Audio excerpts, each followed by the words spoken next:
Hi, I'm Ross from Play Wild. In this video we're going to learn how to adjust the length of the hanging ropes on the Play Wild 40-inch saucer tree swing.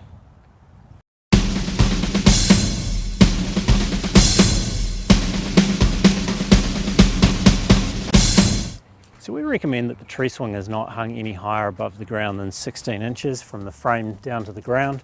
So if you need to adjust that, it's a really simple process. In order to make the ropes shorter, all we need to do is take this length of rope here and feed it up through the buckle, like so,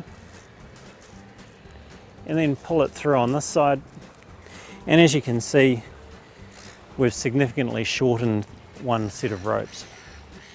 And then all you need to do is repeat on the other side.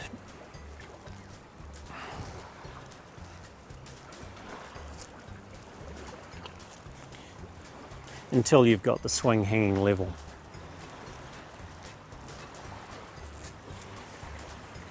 Not quite there yet.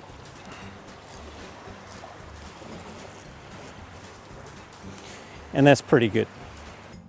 If you need to lengthen the ropes, again, it's just a case of reversing the process. So give yourself some space here and then start feeding the rope through the saddle and pull it through, and it's lengthened. If when you receive the swing you find that it appears the ropes are of uneven length and that the swing's not hanging properly on a forward and backwards plane, it's probably just a case of adjusting the rope length again and evening things up. So maybe just passing one rope through and through so that you end up with the swing on a level plane back and forth. I hope you found this video useful, and we look forward to seeing you in the next one.